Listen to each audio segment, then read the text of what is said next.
Assalamualaikum warahmatullahi wabarakatuh. Perkenalkan, nama saya Siti Nur Aziza dengan NIM 124010064. Saya merupakan mahasiswa program studi Pendidikan Agama Islam, Fakultas Tarbiyah dan Ilmu Keguruan IAIN Pontianak. Pada kesempatan ini, saya akan menyampaikan video UAS mata kuliah Kewirausahaan Pendidikan yang diampu oleh Ibu dosen Dr. Misdah MPD. Nah, dalam video ini saya akan membahas mengenai urgensi pendidikan kewirausahaan dalam membentuk kemandirian peserta didik, strategi pembelajaran kewirausahaan yang efektif, serta contoh wirausaha dalam bidang pendidikan agama Islam beserta peluang dan tantangannya.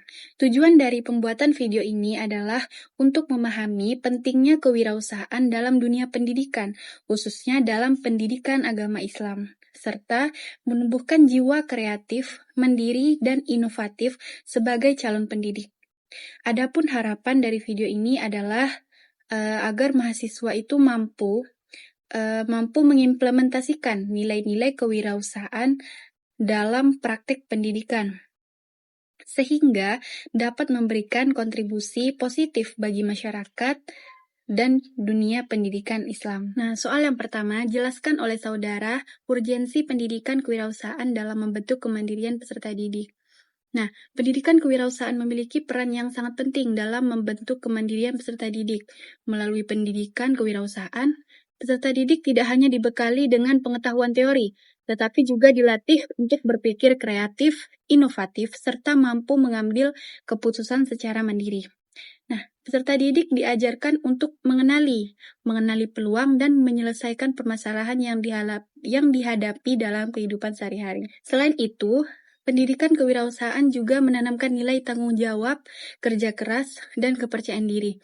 Peserta didik dibiasakan untuk merencanakan suatu kegiatan, melaksanakan, serta mengevaluasi hasil yang diperoleh.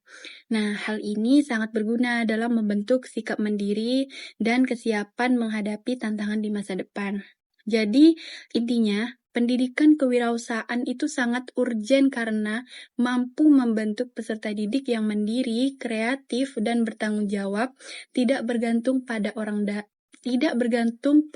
lain dalam menghadapi kehidupan. Soal yang kedua, sebutkan 4 dari 12 strategi pembelajaran kewirausahaan yang paling efektif.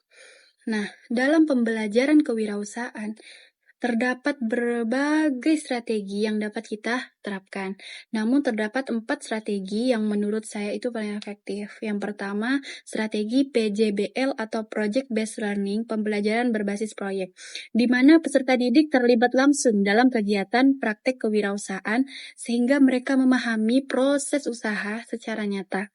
Nah, strategi yang kedua adalah pembelajaran berbasis pengalaman, yang memberikan kesempatan kepada peserta didik untuk belajar dari pengalaman langsung, sehingga pembelajaran menjadi lebih bermakna. Strategi yang ketiga adalah pembelajaran kolaboratif, yaitu peserta didik bekerja dalam kelompok, sehingga mampu untuk melatih kerjasama, komunikasi, dan tanggung jawab bersama. Strategi yang keempat atau yang terakhir adalah pembelajaran kontekstual, yaitu mengaitkan materi kewirausahaan dengan kehidupan sehari-hari peserta didik, agar pembelajaran lebih relevan dan mudah untuk dipahami.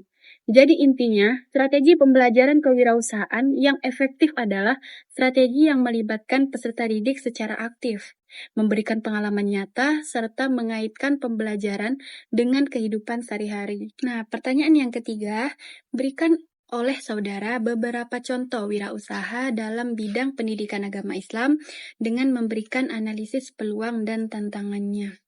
Nah, contoh wirausaha dalam bidang pendidikan agama Islam itu antara lain lembaga bimbingan mengaji atau tahfiz Al-Quran, penerbitan buku atau konten digital Islami, serta kursus pendidikan agama Islam berbasis online. Nah, usaha-usaha yang saya sebut tadi itu memiliki peluang yang besar karena kebutuhan masyarakat terhadap pendidikan Islam itu terus meningkat dan didukung oleh perkembangan teknologi yang semakin pesat pada saat ini.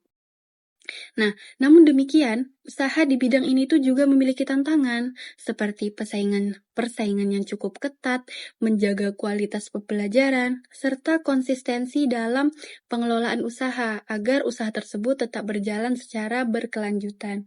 Jadi kesimpulannya, wirausaha dalam bidang pendidikan agama Islam itu memiliki peluang yang luas dan menjanjikan, tetapi tetap membutuhkan yang namanya kreativitas, profesionalisme, dan komitmen yang kuat agar dapat berkembang dengan baik. Baiklah, itu saja yang dapat saya sampaikan.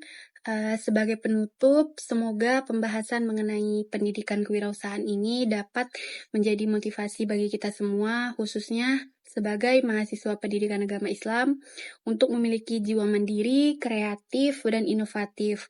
Terima kasih atas kesempatan dan perhatiannya. Kurang lebihnya mohon maaf. Wassalamualaikum warahmatullahi wabarakatuh. Dadah!